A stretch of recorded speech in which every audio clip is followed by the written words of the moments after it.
Hello, everybody. Welcome to the Serious Film Critics, and we are the Serious Film Critics. My name is Sam. And I'm David. And we're back. Hot off the presses. We've got an awesome episode for you here. We're going to be reviewing Bronson, the 2008 feature directed by Nicolas Winding Refn, starring Tom Hardy. We're going to be doing some news and maybe talking about a trailer or two. It's going to be a pretty good episode, but I think this is episode 19, I believe. Yeah, 18 or right. 19. I'm not sure. For those keeping track at home. We'll go with 19. But yeah, whatever. We don't really care. It's November 17th and or 16th, and how are you doing, Dave? I'm doing all right. I've been watching a little bit of stuff, which you're aware of, that we're going to talk about. You have been doing some watching. I haven't been watching much at all. I don't remember. Other than Bronson, I haven't really seen a movie in a few weeks. I've been working like a dog at the old... Yeah, Sam's working hard at the theater. Working hard at the theater. We just opened our little Christmas show for the season, so it's been nonstop, man. Like 13 out of the last 14 days or something like that. Are you in the show, or are you just like running it? No, I'm in the show too. So God. Yeah, it's crazy. I'm just like running on fumes at this point. I seriously can't believe that Christmas is like a month away. Like, it does not feel like that in the least. Yeah, it came up fast. I mean, it's like already almost Thanksgiving. Yeah, we had to put up like all the decorations at work and everything, and I was just like completely devoid of Christmas spirit. Like, I was just running on like caffeine and just nothing. But yeah, other than that, I've been doing well. Just hanging out. So yeah, what have you been checking out? Let's get into it. Yeah, so I guess the only thing I actually have been watching Parks and Recreation. I kind of wanted to talk about that a little bit, but maybe I'll wait for another episode to get more into it, because I think have you watched that yet? I watched the first 2 seasons. I'm really thinking that like Chris Pratt gave the best performance on that show by far. And I know a lot of people definitely would not agree with me, but I feel like he was way better on a show with really good actors. He just like was still making them look bad. Yeah, he's really good in that show. I'm not the biggest fan. I mean, I have nothing against him, but I'm not the biggest fan of his outside of that show. But he's great in that show. I mean, he's natural and he's a standout. I mean, I still remember that episode where he's like living in the pit or whatever in season 1. Oh yeah, well, I like so he even amazing. gets better after that. Yeah, especially when he moves in with April and yeah, that's Aubrey. That's Aubrey Plaza, right? Yeah, after they get married. Right. Yeah. Yeah, it's like, I feel like a lot of the characters on that show, especially Leslie, who I don't like nearly as much as most people, I feel like they're just not really believable, but I feel like he is just as funny as they are, but actually I can believe he would be a real person, because he reminds me of people I've actually known. Yeah, he seems like a real guy. Like, I've literally known guys like him. Like, whereas some of the other characters, I'm like, I don't buy it. Like, as much as I love Ron Swanson, like, he's a hilarious character. He feels like a character to me. Like, I can't exactly Ron. I've never known anybody like that in real life. Even though there's all these memes and everything that are like, oh, I am Ron Swanson in real life. No, you're not. Like, yeah, him, Leslie, and then later, have you seen Rob Lowe on the show? Chris Traeger. I don't think so. He comes in, I think, at the end of season 2 or maybe season 3. He's really good on the show too, but he's not even remotely believable. There's probably like 2 or 3 characters I could actually see being real people, and the rest are just like caricatures, basically. Yeah, they are. And they're always like, they're funny, but a lot of times when I'm watching that show, I'm just like, oh, okay, I'm watching funny people be funny. But I do want to keep watching. I've only seen the first 2 seasons, and I like pretty much everything I saw, but just got to keep going with it. And then you were watching a little Sicario, eh? Is that what you're... I decided to put on Sicario because it's from a director I really like, but actually I had a lot of problems with this film that I didn't even finish it, so I had to refer to you for something. But so how far did you get into it? I got to actually this scene also made me pretty angry. Right after when Emily Blunt's character gets almost killed by John Bernthal in his apartment or whatever. That actually scene was, I thought, too convenient, so I just like turned it off after that. Oh man! So you actually turned it off because you were like I liked the movie, but the plot was so implausible to me that I was like, I can't even watch. I mean, I probably would like to go finish it, but I just have so many problems with this movie.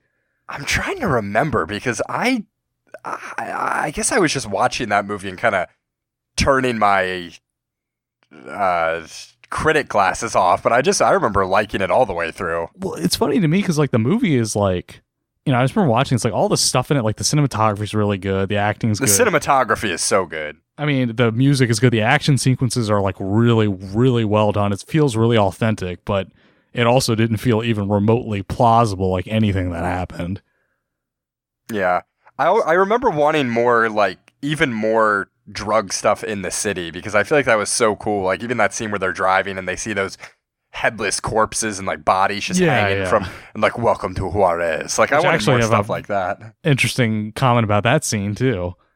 Oh, really? Yes. Let me get into this. First of all, I think my main issue with the movie is, like, I guess kind of like the overall theme is, like, that the U.S. is like either making things worse by interfering down there or like, you know, we're just as bad as they are, which is obviously like a load of shit. Because like I think like up until like 2010 it said like the Juarez was literally just like owned by cartels. Like they were literally just like the government there. So it's like the movie's really critical of like the American government being involved down there, but it's like, you know, I guess like the alternative would just be do literally nothing, and that wouldn't be better. I mean, I feel like it kind of painted it both ways, though. Like, it almost like cartels, morally gray. Like, everybody involved with the whole system is kind of jaded. Yeah. Do you think they made, like, Josh Brolin and them too much, like, soldiers of fortune kind of guys? Yeah, they were just like, and I mean, I know people like that definitely exist, but it was almost like, you know, they were just like, so, like, man, we're just, like, trained killers and all we do is kill. And I mean, yeah, those people definitely exist, but honestly, I just want to get into like, I think the scene that really bugged me the most was the bridge scene where they're bringing the prisoner back into the United States. Yeah, I remember that. So first of all, like the first thing that bugged me, and this is probably like explainable because like they had the helicopter like flying over, like keeping overwatch of them. Yeah. I understand why they didn't just like fly the prisoner out of there if they thought they were going to have this many problems, but I'm guessing there wasn't like a way to do that. But the main thing that would bother me was like when they get into the big shootout on the bridge, and then Emily Blunt's character gets like really upset and tells them that it was illegal. Oh yeah, I do. That to me was so stupid because it was like they were in the United States and like they get out of their cars and they see like a bunch of guys with guns getting ready to kill them, and then they shoot them after I'm pretty sure they told them to drop the guns. Either way, they didn't shoot them right away. And she's like, this is wrong. Don't do this. Like what? Like. No, like police officer or FBI agent would ever be like hesitating to like shoot. You know what? I actually do. I do agree with you on that part because I remember that annoyed me. I was like, why is she upset about that? Like they were about to get freaking ice all of them, and they wouldn't have cared. Like that's like how those guys were literally about to take you out. Why are you upset that these guys defended themselves? Like and you participated. Like why are you? I mean, though I guess the question is, was she more upset at like the logistics of like the procedure that they followed, or was she kind of hiding behind that because she was just pissed because she was filled with, you know, kind of potentially life-ending just fear? I mean, you know, maybe. I mean, it seemed pretty obvious that she was like, I mean, that's the thing. Part of the reason they picked her is because she was like, you know, someone that obviously got into plenty of gunfights in her life. She was like one of the elite FBI operators. Yeah, because wasn't she involved in that other shootout like earlier in the movie with that one guy? Where she shot that guy in the house, and she said that she did like knock down doors all the time. So like she was like, that's why they picked her, because she was really good. Yeah, so I mean, it almost made it seem like this situation, she had never seen anything like that before. And I mean, I guess that's somewhat true, but at the same time, she'd probably been in pretty similar circumstances. And not only that, but like in terms of her life being on the line. Yeah, I'm sure she shot other people. I mean, maybe not, but it's like, you know, these people, like, that's not like if you're in America and you have like a gun and you're getting ready to shoot a police officer, he's going to freaking shoot you first, and he's not going to get in trouble for it either. Like, that's how it works here. I mean, that's not even like, no one would even bat an eye at what they did. And then they were like, oh, this won't even make the news. Like, yeah, like the hundreds of witnesses on the bridge aren't going to be like live tweeting this event. Yeah. Like, give me a break. I don't know about that either. Yeah, it's not even going to make the news. Just a mass shooting on the bridge involving like SWAT team members and high-ranking cartel hitmen. Yeah. Like, yeah, I guess they thought that they were going to try and like clean the incident up, but I mean, there was literally like hundreds of people in a traffic jam in their cars that all saw what happened. Well, something tells me that was probably the directing team just kind of over dramatizing. Yeah, I mean, there was a lot of. I think they wanted to make it seem just so bleak and make it's super Black Ops too. Like, yeah, we're in control of things. Yeah, and I think they wanted to establish that scene as like, look, you don't know anything being an FBI. Like, you haven't seen anything till you've been rolling with us. Like, I think that's kind of how they wanted to make it. I also thought it was funny, the one guy that comes up behind Emily Blunt, I don't know, maybe I'm nitpicking with this one, but he tries to shoot her, and all I could think was like, this dude is like by himself. He just saw like all those other guys get destroyed by, there was like 20 guys with like rifles on the bridge. Like, what did he think was going to happen after he killed her? Did he think he was going to kill all of them? Because she's Emily Blunt. She's the star of the movie. He literally would have shot her. They would have turned around and just destroyed him, and that would have been it for him. He had no chance of succeeding in what he was trying to do. No, he just she's a star, and that was his moment in the sun as an actor. That's what that was. Did you see me almost shoot Emily Blunt in that movie Sicario? Yeah, coming out wearing a mask. I know I'm wearing a mask, but you can tell it's me. Look at the eyes. But yeah, I don't know. I mean, I would need to see it again because that is a movie. There were definitely things about that movie in general that I kind of questioned or was wondering about. Like, I'm not sure that I totally understood Benicio del Toro's character. Like, I liked him in the movie. I thought he was really good, but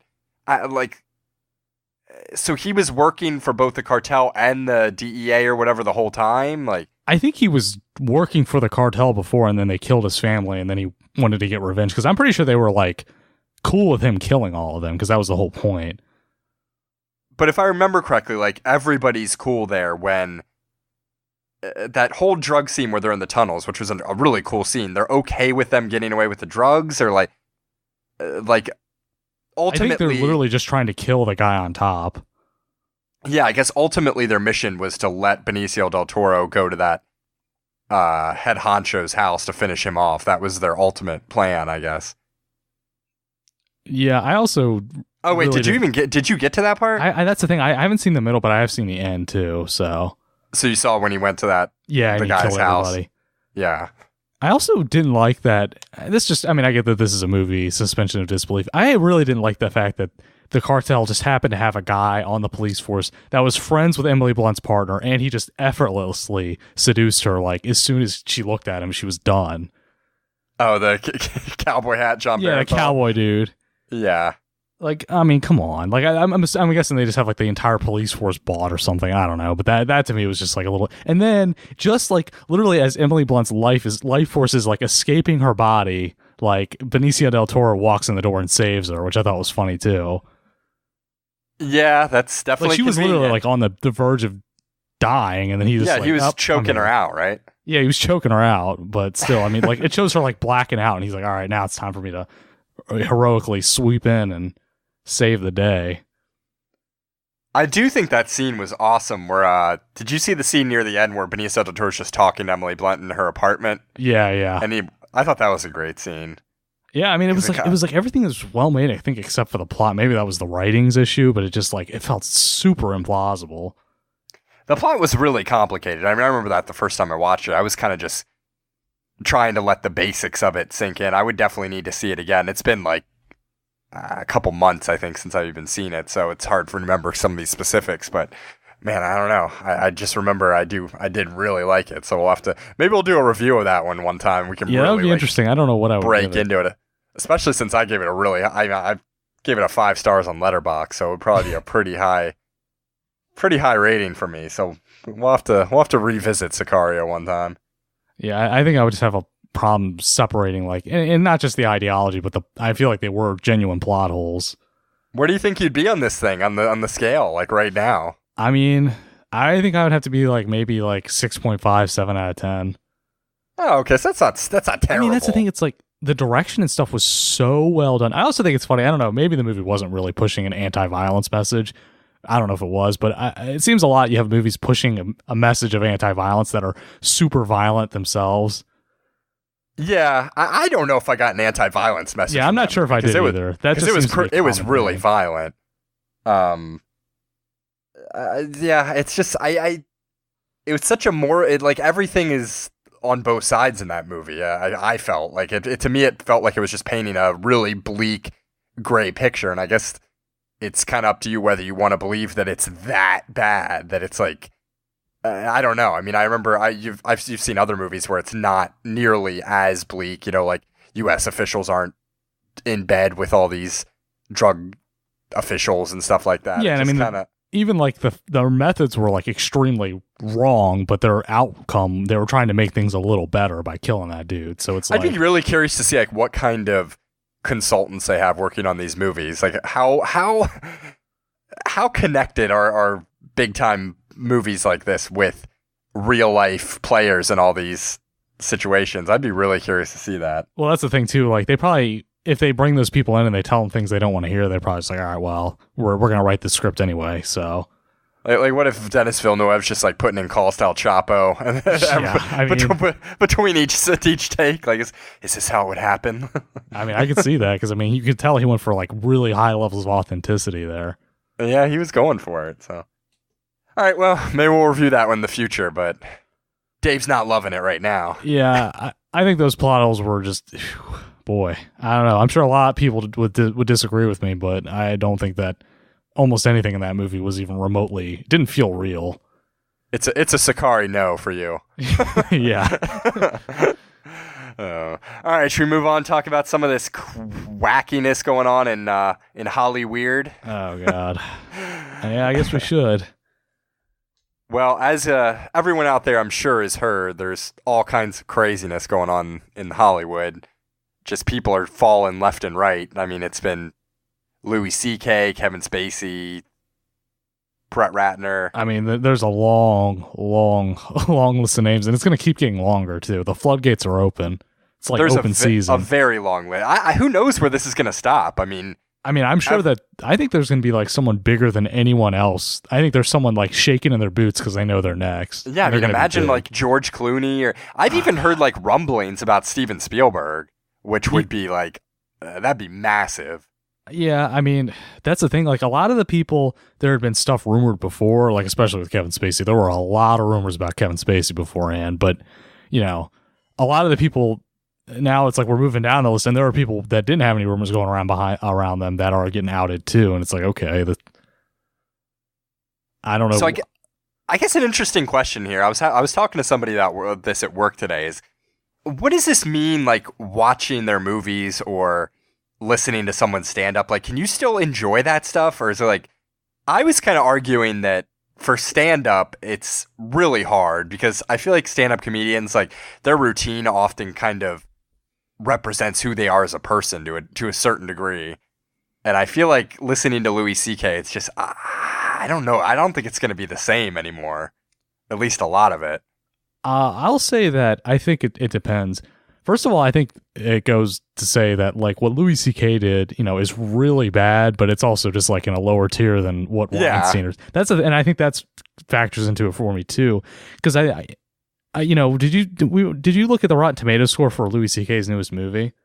I did. It actually wasn't as bad as I thought it was going to be. Basically, but did you notice like almost every review after like the story came out was just basically like a 0 out of 5, and it was basically a review of Louis C.K., not a review of the movie. And I think that was like an issue for me because it's like, you know, I wouldn't bother reviewing the movie if you're just going to say, okay, I hate Louis C.K., which is fine. You don't ever have to like enjoy Louis C.K. ever again because, you know, what he did was messed up. But I don't think you should like review the movie and just say, okay, I don't like Louis C.K., he's a scumbag, because you know, you can't separate it at all, and if you can't, then just don't review it. I think part of it, too, is it's so incredibly, I don't even want to use the word unfortunate, because I don't want to give Louis C.K. any credit, but it's crazy that the movie is called I Love You, Daddy, and it's like, apparently there's a scene in there that, you know, where he's whacking off in front of people or something. And I think that's part of the reason people couldn't separate the art, is because they think that he was basically almost like putting an admission of guilt into his movie, which I can agree with. Maybe he was. Yeah, really, Louis? Like, that's what's in this? Like almost people like he was like flaunting that he did it. Maybe that's how they feel. Yeah, it just seems like he's getting to the point where he needs, it's almost like he wanted people to know and he just couldn't contain it anymore, and he just needed to put it in his movies and be like, see, this is what I do, is it okay? That's actually interesting too, because it's like some people are like, well, maybe he was trying to basically like not atone, but like trying to put it out there that that's what he did. But you know, there was a story about him not that long ago, and they put his name out there, and he said it wasn't true. So he had a chance to come clean a while ago, and he didn't. So I do think that he wasn't trying to atone for anything. He just has like a weird obsession with it. His stand-up has tons of bits about it. Yeah, he talks about masturbation a lot in his stand-up, and clearly that's something that is like a fetish, or a big part of his sexual energy comes from that, because he has routines about it, and every incident that he was involved in also involved him asking to jack off in front of people, pretty much, or women specifically. So I don't know. That's clearly his bag. That's what he likes. I mean, for me, I liked Louis C.K. and then I liked him a lot less. So it's almost not going to really change anything for me. Like, it's fine if it changes something for you. I feel like you can or you don't have to enjoy it, especially with Louis C.K. because what he did is really bad, but still, like, there's way worse. You know, you don't have to feel like you're supporting like freaking Hitler by watching Louis C.K. stuff after he admitted all this. No, but I think it's first, let's take Kevin Spacey, for example, and I'll tell I actually have a personal anecdote that I can talk about here in a minute. I have a Kevin Spacey story myself that I'll tell our audience about. I know obviously you already know it, but so yeah, when you compare Louis C.K. versus the Kevin Spacey situation, it just feels different to me when you take an actor versus a stand-up comedian. Like Kevin Spacey, obviously I have no respect for the guy anymore, and he's a terrible human, but I feel like you can kind of still enjoy his movies and enjoy his performances in those movies. It certainly puts some things into perspective because he plays a lot of sleazy, quote unquote smooth type characters. But I feel like you have to be able to separate performance and self. Otherwise, we're going to get to a point where we can't enjoy anybody anymore. Like, you can't enjoy movies in general because you're going to find out half the people involved were participate in some kind of terrible sex act or molested somebody, or it's just so sickening how many people are coming under fire for this that I feel like at some point you have to be able to separate the person from their art, or you're gonna just never be able to enjoy anything. Yeah, I agree with that. And I mean, I honestly am still gonna watch Kevin Spacey stuff and just, I'll watch it and I'll enjoy it. But Kevin Spacey's, is a scumbag. And I think that's, and I also think it's fine. I think a lot of people, especially people that aren't as big of fans, that they're not going to want to watch this stuff anymore. And that's fine too. I think, it's, you can do either or, and I would be fine with both, to be honest, especially since you said Kevin Spacey was playing characters in movies. So, it wasn't like a personal thing as much with Louis C.K. It's like, he wasn't making like documentaries about the stuff he did. But man, it just makes you watch like American Beauty and like, ooh, like exactly. that scene where he's working out in the garage and the young guy next door comes over. It's just like, oh God. Yeah, I mean, it's going to change the way we look at his stuff. I mean, I want to let's speculate a little bit. Where do you think Kevin Spacey is going to be at in 5 years? Do you think he's going to be acting in anything? Well, the one thing that I'm okay with him not getting future work. I mean, oh well, yeah, absolutely. If you do something like that, but I don't know, man. I mean, there's so many people. This is unprecedented. Apparently today I just saw that 20 new people from his old Vic Theater that he used to work at, came forward with new stories. I mean, he's kind of 50 accusations against him or something. It's a lot. He's just going to be buried. I don't think there's any coming back from that, really. But I mean, have we ever seen this before? Because I feel like we've never seen. I mean, Kevin Spacey has what 2 Oscar wins or 1? I think he has 2. I think he only has 1, right? For American Beauty? No, I think he won for Usual Suspects too. Oh, okay, cool. So he has a Best Actor and a Best Supporting Actor. Yeah, I think he did. Yeah, he did. So a 2-time Oscar winner that is, I mean, worth millions of dollars, has been in just so much stuff. I mean, we haven't seen anyone this big go down, I think, and I don't know if he's going to act. Well, what about Roman Polanski, who's still doing? He still makes movies. Nobody even. This, and we talked about this. Hollywood has a lot to answer for with Roman Polanski because, he has multiple more people accusing, he has 5 people accusing him now. And I mean, they give him a standing ovation at the Academy Awards when he got that, I think he got an honorary Oscar or something. Oh my God, that is disgusting. I'm sure Spacey was probably a standing O, and oh yeah, Spacey was probably giving him a woo. There's a lot of people in Hollywood that are like saying stuff about Harvey Weinstein, which is good, that were like all for Roman Polanski getting work after he pleaded guilty to raping like a 13-year-old. Like that's as bad as it gets. It does not get any worse than that. No, it really doesn't. And then he fucking fled to Europe to avoid justice, and now like he's had more people come out against him. So it's like looks like he may be a serial predator, and it's like I said, they were giving him a standing ovation, and it's like, oh my god. Yeah, I mean, there has to be a point where it doesn't matter how talented you are, it doesn't matter how much you have to say as an artist.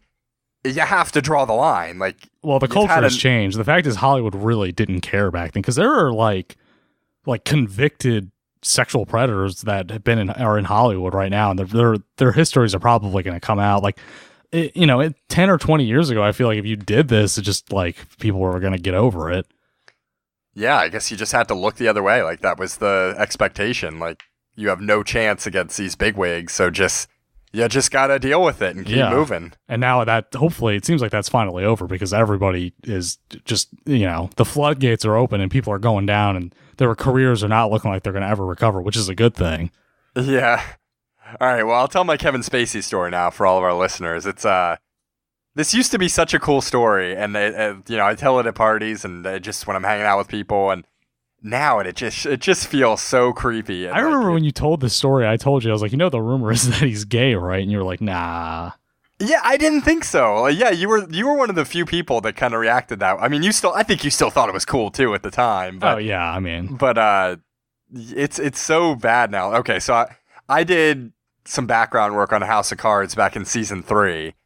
I was in a couple different episodes, and one episode they're having this big state dinner scene with, I guess, the Russian president or whatever. I don't know. I stopped watching the show after the second season, ironically. So I don't know exactly what the context was, but it was a big state dinner scene. I was one of the waiters in the scene, and Spacey was in it, and he was kind of holding court and making, just being basically the director, the acting director. So he's, doing his thing, and in between takes, I'm standing there and I'm in my tux, just hanging out, waiting to go on set. And Spacey is across the way, about, and in between he and I is the set. So he starts walking over to me, and it looks like he's just going on set, so I didn't really think anything of it. But he kind of pauses in front of me, adjusts my bow tie, and winks at me before heading on set, and I didn't have anything to say. I was just like, starstruck. I was starstruck. Yeah, like after the fact, I was like, I should have been like, oh, hey, Mr. President, or just some witty little, one-liner or something. But I had nothing at the time, and now looking back, that just feels like the creepiest story ever. Like he was probably, He was contemplating it. He's like, I hope this extra sticks around. I mean, because they said there was like 16 people on House of Cards that have accused him of something. So apparently he was going nuts on that set. I guess so. Yeah. Oh my God. But I used to tell that story, and I thought it was the coolest thing. I was like, Kevin Spacey. He's like, he's so suave. Like that was just a suave, little wink and a nod, and I was like, oh, that's classic Spacey. But now I'm just like, wow, it was classic Spacey, but yeah, unfortunately now we know what classic Spacey is. Now we know what classic Spacey entails, so not the same. So that's my little Kevin Spacey story. It sucks too, because that's like my biggest story of interacting with a celebrity, and now it's just tainted by his shittiness. Anyway. That hopefully you'll make better ones later, because that one, it lost a lot of its luster. Now it's like, I had a run in. I know. Maybe when I break into the industry, everything will be a little more cut and dry, not as seedy. Yeah, we'll see. If there's anybody left, I'll make sure to keep you posted and everyone. Nothing yet. But anyway, all right. Should we just get on to this movie review? Yeah. I mean. Did we want to do that Rampage trailer, or we do? Oh yeah. Let's talk Rampage, which is that'll be a nice little dose of levity to lead us into the movie of the day. Yeah. So Rampage, starring Dwayne "The Rock" Johnson, is coming out. I actually do not know when it's coming out. Is it this year? It's next year. I was gonna say it can't be during Oscar season that this thing comes out. Yeah. This looks like a classic February release. But yeah, based on the video game from the 90s where you're pretty much just like a monster and you're destroying buildings and stuff. Was it basically really fun just game? It was a good game. Yeah, I remember playing it. Was it for Sega or like what system was that for? I think the first one was for like SNES or NES. The one I played was on N64, the World Tour one, which I really liked. Yeah, that's the one I played too. I couldn't remember if I played it on N64 or Sega. That was a classic game. Yeah, I mean the entire game is literally just like you climb up and down buildings and destroy them, and then you can like throw tanks around and stuff. And I mean you can eat people, and it's like you're the monster, and it's really fun. Yeah, it is a good game. So the trailer, I don't even know who's directing it. I didn't really look up the specs on this thing. Yeah. Does it matter though? No. It's got The Rock in it. There was somebody else I recognized in it. Yeah, I can't remember. There was some like government official or somebody that I recognized. But basically, it is The Rock just being. At first, watching this trailer, like the first like 20 seconds, I thought it was Jumanji, and I had picked the wrong trailer. I was like, oh wait, it looks similar. This isn't Rampage. This is Jumanji. I felt the same way. The Rock looks exactly the same. Obviously he acts the same, and it just felt it was in the jungle. So I was like, oh wait, I'm watching the Jumanji trailer. Nope. This is Rampage. I mean, I honestly like thought. I mean, the tone of that trailer too is like so serious, and the game is like this goofy. That is my biggest problem with the trailer, is it just looks too serious. It looks like they're taking this concept too seriously. It feels like they want to make these monsters really cool. It feels like they want to, give a believable, quote unquote, believable origin story to how they transformed into giant creatures. Like, stop putting so much effort into it. Like, just give us some giant monsters fighting with The Rock in there, and that's all we need. I mean, that's what they did, though. They literally picked a random video game that most people today would not even realize existed. Because, I mean, the last one came out like 11 years ago. And we're like, all right, gives us like the IP for giant monsters destroying buildings. Let's make a movie out of it. Yeah, I mean, this is such an it's a pretty obscure game, such a random game to make a movie out of.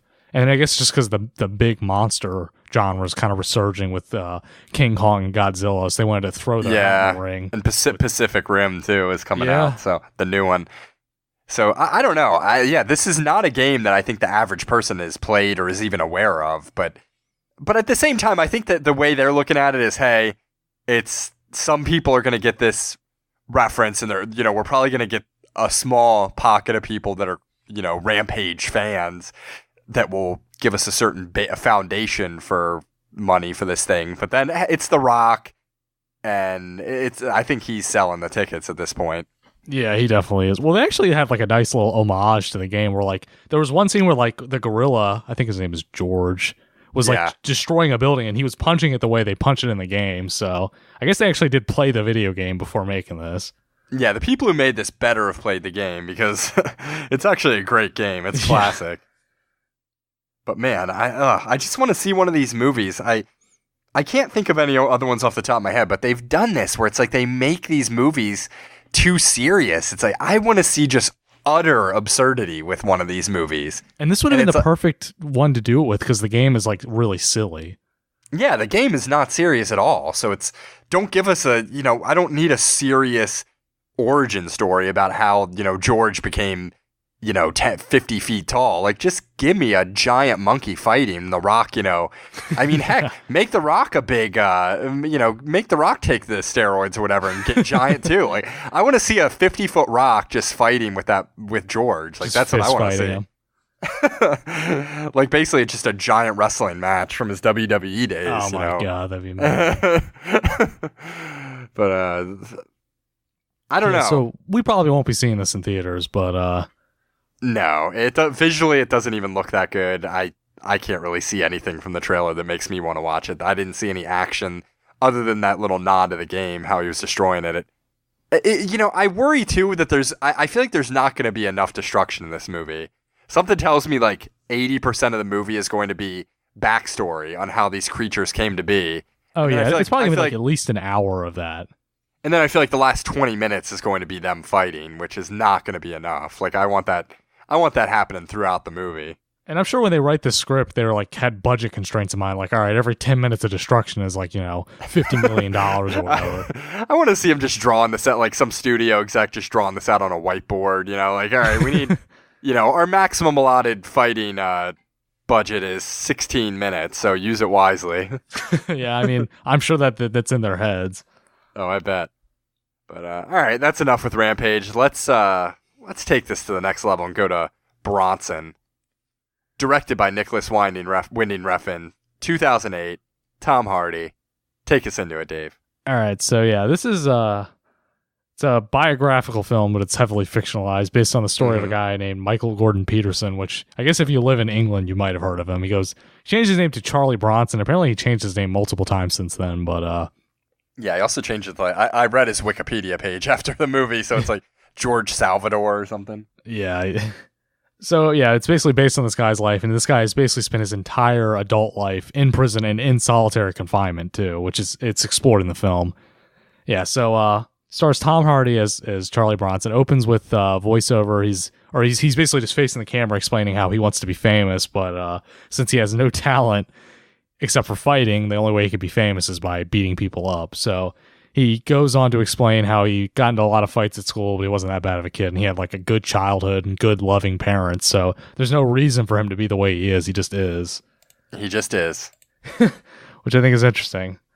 Yeah, so basically he goes to work at a actually I guess he didn't really get in trouble for this. He goes to work at like a restaurant, steals money from the cash register, and then beats up the two police officers that come to arrest him, but he doesn't really seem to get arrested for that. No, yeah, I can't. I'm not sure. He just ends up in jail for it or something. He meets a woman, has a baby, and decides to go rob a post office. Oh, that's what did it. Yeah, and he makes like 50 pounds doing it, and he gets sentenced to 7 years in prison. And his mom ironically says, "Don't worry, you'll be out in 4." And of course, he gets his sentence extended by a lot of years. Oh yeah, he's not a good boy. When he's in prison. He's not a model prisoner. So and the whole movie is intercut with him. We have scenes of him speaking directly to the camera, and then there's also scenes of him. He's on stage, basically like giving like a one-man show of his life, which is very interesting. Mm-hmm. And he goes on there and explains how he loves prison and is like living in a hotel, which was pretty funny.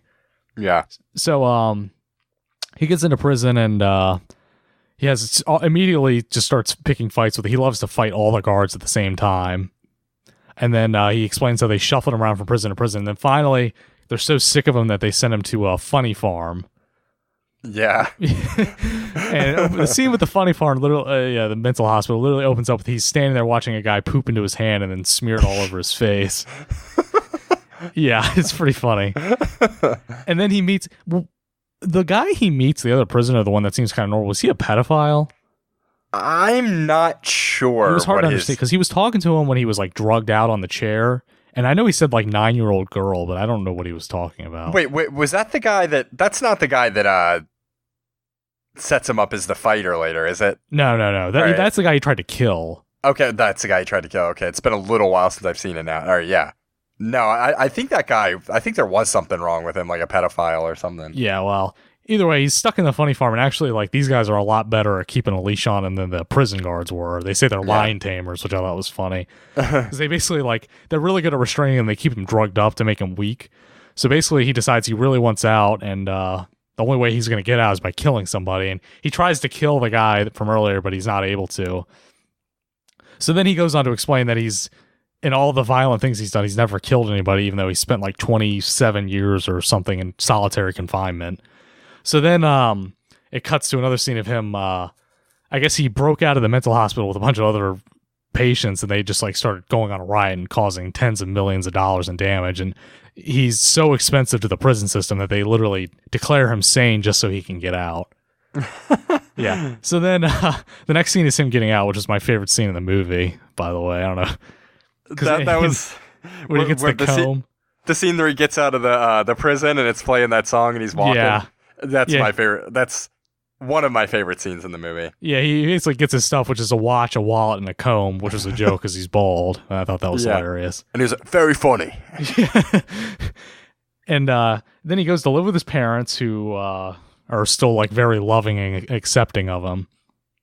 And then he, I guess they tell him that his stuff is back in Luton, and Luton's where it's happening, right? Is that what he says? Mm-hmm. So he goes back to Luton because his Uncle Jack lives there. Yeah. Oh yeah. Earlier when he was in prison, he meets a guy. What's the guy's name? That is like his manager or whatever. Is it Paul? Yeah, Paul Daniels. This guy is amazing. We'll talk about him. Yeah. He tells him while he's in prison that he looks like he would make a good fighter. So first he goes to meet his Uncle Jack, and he meets a girl while he's with them, and then he goes and meets Paul, who's running a nightclub, and he basically explains to him that he can bare knuckle box, so he becomes like a bare knuckle boxer and like wins his fights. He fights dogs to the death, does all kinds of messed up stuff. Yep. Yeah, and then one day he for some reason decides he wants to marry his girlfriend, who tells him that she has another boyfriend and she's gonna marry him instead. So he goes to a jewelry shop and steals a ring and tells the woman not to call the police for at least exactly 15 minutes. So she waits exactly 15 minutes and calls the police, and he gets arrested and goes back to prison. And this is the last time we see him get out in the movie. Apparently he did get back out in real life for a little bit. How long was he out for? Like 20 days or something, or like 50 days? I think it was like 59 days. I think I remember that specifically. And then he's back in. Yeah, so then he goes back to prison and he meets a new warden who seems like he's like trying to help him a little bit, but also really doesn't like him. So in the next scene, the prison librarian comes in and is bringing him books, and he basically just tells him to sit down because he's taking him hostage. And this is like his thing. He has like a knack for just like taking hostages. Apparently he's done this like 10 times in real life. So he tells them to call the guards. So they call the guards, and then they bring him a phone, and he's like, what do you want? And he's like, what can you give me? He's like, well, I don't know. He's like, all right then. So then he starts stripping down naked, and he tells the librarian to help him put his war paint on, which is Vaseline.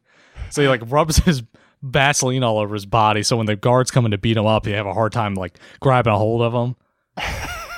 Yeah, so this was pretty good. They beat that the crap part where out he's of like, make sure you get the ass.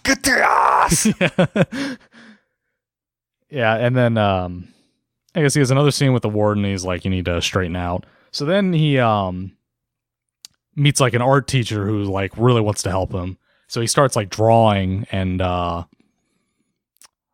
happens next? Let me think. I rewatched this again. I actually didn't get all the way through. Either way, he starts drawing, and then he takes him prisoner. He wants to show his stuff to the warden, who won't look at it. And then the warden announces he's going to close the like the art program down, I think. Yeah. And then he decides at the end of the movie to take his art teacher hostage. So he takes his art teacher hostage because it's just him and the art teacher in the room. And he ties him up and like turns him into like a living piece of art. And then the guards bust in, beat him up again, and throw him into like this like cage, which I guess was a real thing. And then that's the end of the film. It ends rather Nicely abruptly. done. Well, I'm just going to jump off here and say I think this is a masterpiece. I think this is the best movie I've seen since we started this show. I loved it. I can't believe how much I love this movie. I was floored. I thought Tom Hardy gave an Oscar-worthy performance, first of all. There were so many things I loved about this movie. Was he nominated for this? Yeah, he got a couple. If he wasn't nominated for this, that is a sin. I think he got like a couple of award nominations, but he definitely didn't get like an Academy Award or anything. Unbelievable. I mean, this movie was amazing, and his performance was still like better than anything else in the movie. That's how good he was.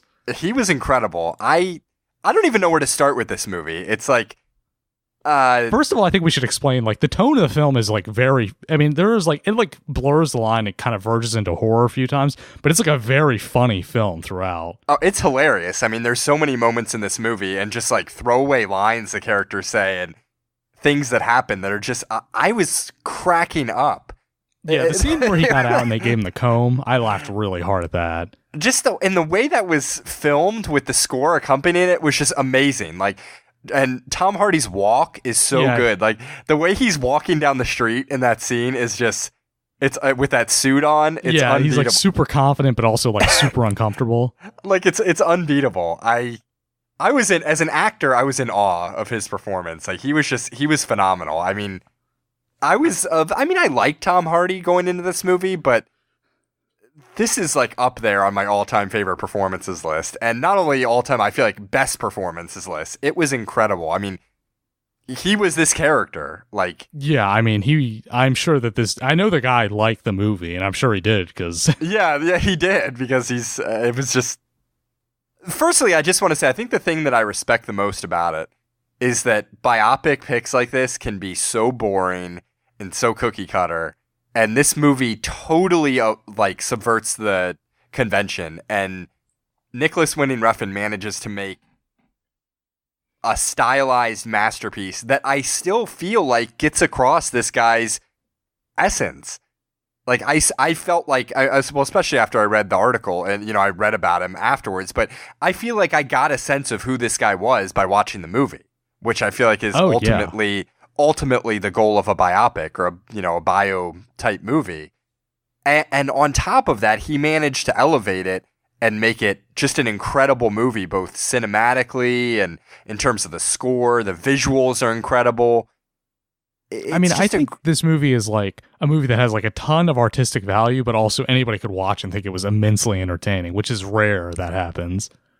Yeah, it's really rare. I mean, there are times it feels like an art house movie, but it's not pretentious. I love the scenes where he's narrating his own life, especially since after reading about this guy, you could totally see him doing that. It doesn't feel out of character. It doesn't feel gratuitous or stupid or pretentious. Like, you could see this character doing that. And that's obviously one of his greatest intentions, is to be famous and be known, and putting him in front of kind of this faceless, shrouded audience and just captivating everybody with his life story is just a perfect choice, especially when they put him in makeup and like clown masks or clown makeup and all kinds of different stuff. It just fits him so well.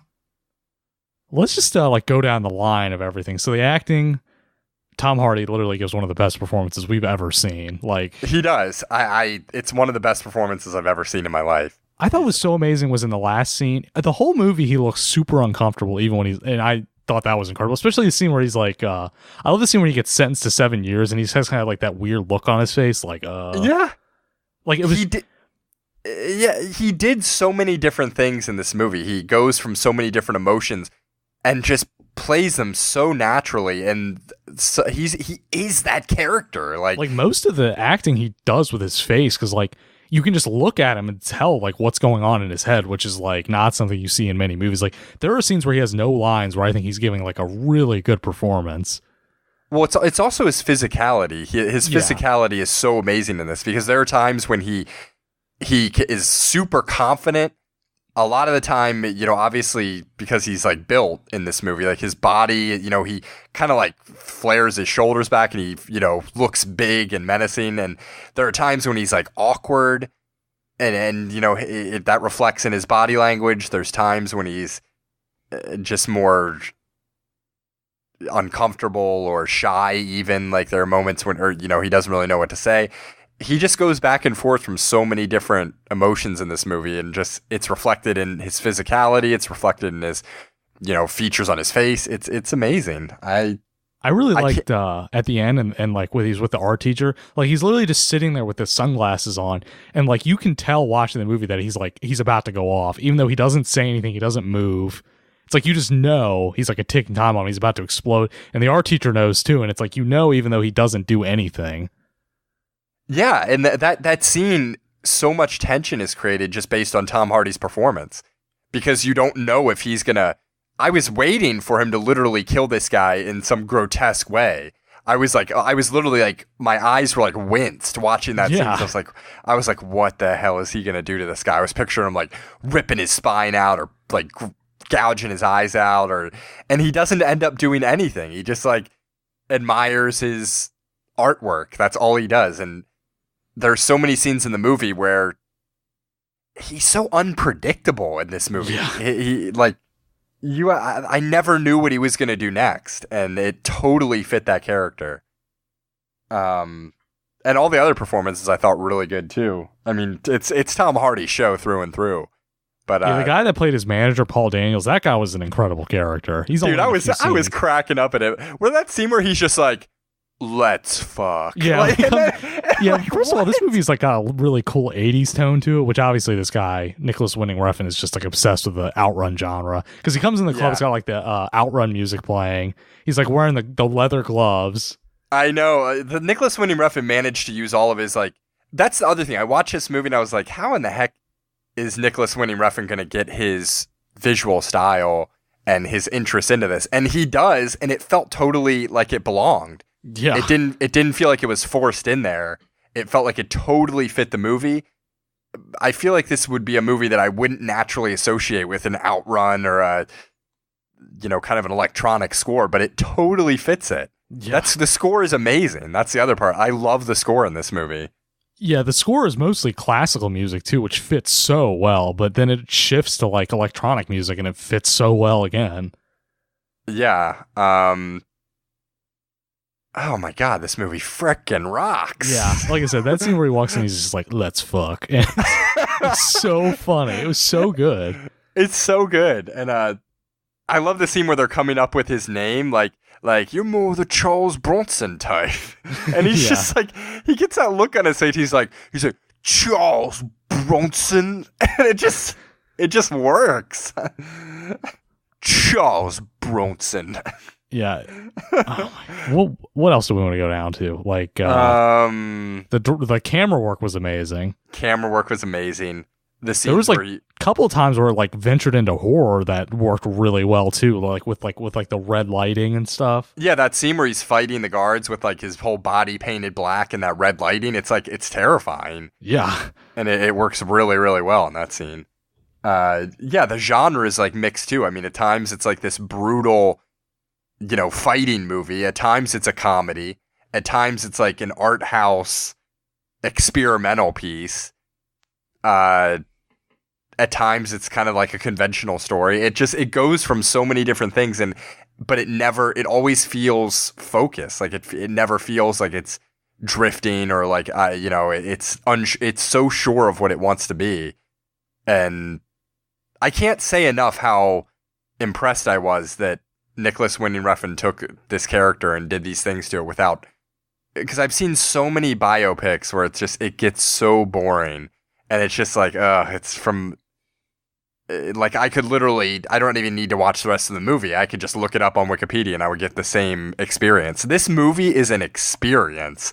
Like, you learn about this character, but it's a freaking experience watching it. Yeah, I mean, I feel like I know this guy from watching this, because, like, even though we don't know, like, any of the reasons, we do kind of know the reason he acts why he does, because he wants to be famous, and he's famous. I mean, he got what he wanted. I think that's a pretty interesting theme this movie addresses too, is like ambition. Because the character, Charles Bronson, he's not really, he's a guy that kind of has these massive aspirations, but he's not super talented. I mean, or at least that's not apparent early in the movie. He's not really all that sociable. He doesn't seem to be interested in much of anything other than just fighting and getting in trouble. But in these side, kind of these alternate realities where he's talking to the audience, he's this, gregarious, outgoing guy who wants to be this larger than life figure. And I think by the end of the movie, he does achieve that goal. But I think it's interesting how they address ambition, because you get the sense throughout most of the movie that this is a character that wants to be something great or someone great, but doesn't really know how to do it, and just ends up taking out his frustration and fighting and, just trying to kick and claw his way to fame rather than pursuing it in, a conventional way. Well, he also explains too, he's like, I can't sing, I can't act, so it doesn't leave me many options. Yeah. Yeah, I think it addresses that theme really well. Like how, if you're this ambitious person that wants to be famous and wants to be in front of crowds, but you're not a naturally social person, you can't act, you can't sing, like how do you go about doing that? And this is a character that has managed to make his life. I mean, I hate to say, it's not like he's a great guy. Like, it's not like Charles Bronson is someone you want to, I hope my kid's like Charles Bronson. Clearly, he has a lot of bad, he's done a lot of bad things, but he's managed, for better or for worse, to achieve what he set out to do in his life. I mean, yeah, I actually thought the scene where he's like walking down, I think it's the first time he's going to solitary, and he's walking and everybody's like in the cells are cheering for him, and it's like playing the music Yeah. Like, it was really well reflected there. Like, he felt like he was, like, on top of the world for the first time. Yeah, and he was loving it. Like, you could see him, like, as he walked, he was getting more and more comfortable, and he knew that's what he wanted. But it's also interesting when he's out of prison how uncomfortable he is, and how he doesn't really know how to approach, or he doesn't even know what succeeding and being successful in normal life means. Like that scene where he's at the party with his Uncle Jack, like he doesn't really know what to say. Yeah, he's literally looks so uncomfortable while he's sitting there. Yeah, he's just kind of looking around, not really knowing what to say, and he obviously doesn't really know how to proceed with a relationship. But when he's in prison, especially as time goes on, he's, that's his world. Prison is what he does. And I think it's interesting too how you see him get more into art at the end, and I guess that was one of like his passions, that he became a really well-known artist. Yeah, I think his art is like pretty well received in the art community too. Yeah, I mean, I read that he was selling paintings for thousands of dollars and stuff. I mean, so I guess, he's developed a taste for that. I also think it speaks to, I'm trying to think the right way to phrase it, not necessarily grit. I mean, grit definitely, but being able to have a strong enough sense of self and focus on, and just being positive in an utterly bleak situation. I mean, this guy spent 30 years in solitary confinement. And I think it's so interesting, not only in real life, but especially the movie does this too. Like, it makes it clear that he doesn't feel sorry for himself most of the time. Like, he's owning it, and he's, if anything, enjoying it. Like, he's just walking around his cell and just pacing around, and you get the sense that he feels fulfilled doing that, and that he has a larger goal by doing that. Like, he's able to just entertain himself on his own for years and years, which is like, I couldn't even fathom that watching this movie. I was like, man, if I would be dead if I spent 30 years in solitary confinement, like I wouldn't make it. And yeah, I mean, apparently he's a real big, obviously he was jacked in the movie. He's like a really big fitness fanatic, and I think he wrote a book about like how to exercise in prison. That was my only, I can't rightly call it a flaw, but I wish there was some more fitness stuff in the movie. Yeah, I would have, there was like the one scene where he was doing push-ups in his cell, but that was... But man, like this guy was apparently and still is, based on an article I read from just a couple years ago, like he's a fitness freak. And I wish that was in the movie a little more. I would have loved to see this guy just hanging out on a daily basis, just doing push-ups. Like, yeah, that would have been pretty good. I would have loved to have seen a scene where it's just like his daily routine and getting to walk through like all the fitness he does. Like, I thought it was pretty interesting. I read an article, I guess Telegraph interviewed him a few years ago about his workout routine, and he, gave workout advice and all kinds of stuff. I guess it's in relation to the book he released, which I think was like solitary confinement workout or something. I can't remember what the book was called. But basically, it's just a day in the life. So I'll read how every day goes for him. At 7 a.m., he wakes up, rise, then breakfast, 2 pints of water, a bag of fruit, 4 egg whites. 9 a.m., run around the yard. 11 a.m., 1,000 push-ups in an hour. What? 1,300 hours, or what is that? 1 o'clock. Lunch, soup, 2 pints of water. 2 p.m., swim across the lake. 3 p.m., 1,000 push-ups in an hour. 4 p.m., drink 2 pints of water, then do 800 dips. Oh my god. 6 p.m. is dinner, whatever is served, plus 2 pints of water. And then 7 p.m. is painting and letter writing until bed. Maybe some more push-ups. So that's apparently the average day in the life of this guy. And I don't know if he set a record, but he set some kind of record for like most push-ups in, I don't know if it was an hour or something, but he did like 1,800 of them. I mean, I can believe it. I can't fathom that, man. This guy must just be pounding those push-ups when he's in prison, because I'm surprised that he would be able to have like the diet, because it sounds like he has like a diet that he likes, and I'm surprised he would be able to sustain that. Well, I can't believe he's getting enough protein to maintain that kind of workout regimen in that body. Like, I mean, it doesn't sound like in Britain they feed their prisoners a little better than we do. I guess it depends on what his dinner is, but I mean, based on what I just read there, I mean, like four egg whites and fruit is not enough. That's not that much, and then it just says soup for lunch, and then whatever served at dinner. I mean, man, you would think this guy would need to be eating like 2 gallons of peanut butter every day, like a tub of just pure protein. Oh man, this guy is a freaking animal. So, I don't know, man. I just love this movie. I was like anxious to watch it again. I liked it so much. I couldn't believe how much I liked it. I was shocked. I mean, I was floored. I mean, I thought I would like it, but I've it's always been one of those movies that's somewhat on my radar. I mean, I would see it from time to time on Netflix and just like, I want to watch that one day. But man, I'm excited to watch this thing again. Yeah, and this is like one of my favorite movies I've ever seen. Yeah, and they managed to make I don't want to say the story is narrativeless, but I feel like in the hands of a lesser director, this movie could have been very repetitive because he's doing a lot of the same stuff over and over. He's getting caught, going back to prison, he's going to different prisons. Like, I feel like this movie could have been boring, but it was the farthest thing from it. Like, I was hooked every second of this movie. There was no scene in this movie where I felt disengaged or like I looked at the clock. It was just enrapturing from beginning to end. Yeah, I mean, it starts off so strong too, just like with him, in the cell fighting, and it's got like the music playing and like it's like really unsettling, and then it just right from there it just kicks off, and it's just really fast paced. I like that it wasn't too long. Yeah, it was also like a nice, sweet little like 90-minute runtime, which I think suited it perfectly. It left me still on a really high note. Man, I love that scene too where they're in the it's that dance or whatever they're doing in the mental hospital. Oh yeah. That is so good with that he's like trying to get out and they're like, no.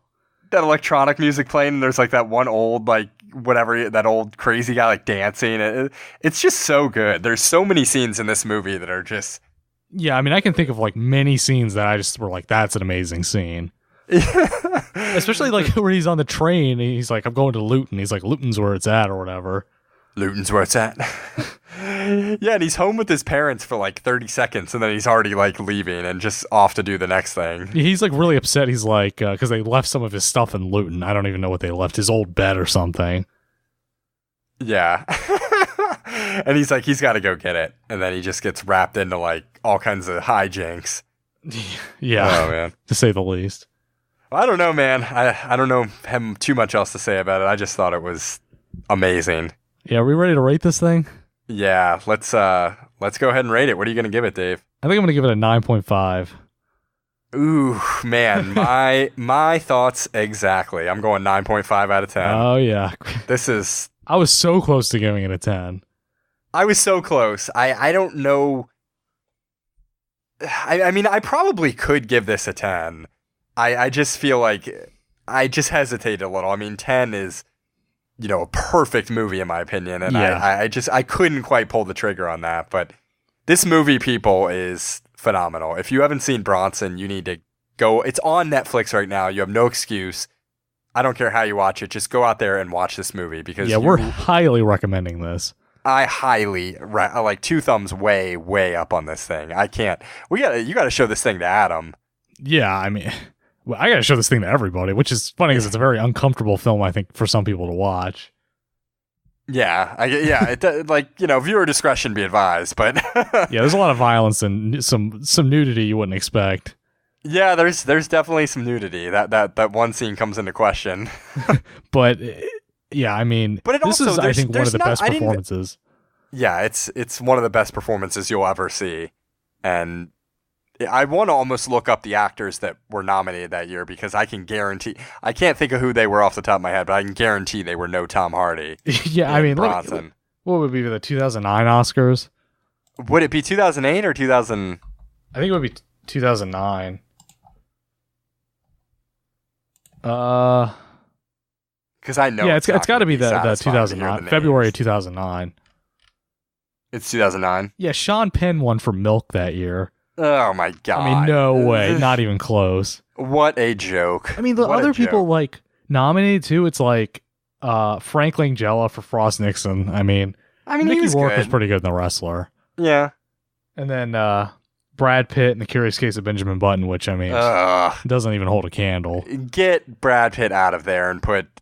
It's just sickening to me. I mean, that knowing about this, that this movie was snubbed Oscar-wise, like for Tom Hardy, it's on the same level for me as Doc Holliday. Yeah, that's my thoughts exactly. In Tombstone, like Val Kilmer should absolutely have been nominated in that. Though I will say, I think this is an even... I hate to say better performance because I thought Val Kilmer was as good as you can be in that role, but this movie required so much more out of Tom Hardy that I think it's, it definitely deserved more recognition than it got. Yeah, I mean, he really just stole the screen in a way that I haven't seen in a long time. I mean, he was just like you couldn't get your attention away from him at all because he was just he had so much screen presence. I mean, he literally just blew the movie away. Yeah, it was almost a one-man show, like, as a movie. I mean, it really was. Like, everybody who was in it was good, but it felt like you were watching a one-man show. Yeah. All right, well... Watch Bronson, people. You need to watch Bronson. Like, seriously. Yeah, let us know what you think, because we were blown away. Blown away. I can't wait to watch it again. So, all right, guys. Well, that's about all we got for you today. So, by the way, check out our new logo. We got a pretty serious new logo on all our social media now. So, we'll be on iTunes pretty soon, right? I gotta... I mean, it shouldn't take long. I just need to do it. As soon as we figure out all the logistics of it. But we have an awesome new logo now, so make sure to follow us on Twitter, Serious_Critics. We are on Facebook. Just search the Serious Film Critics.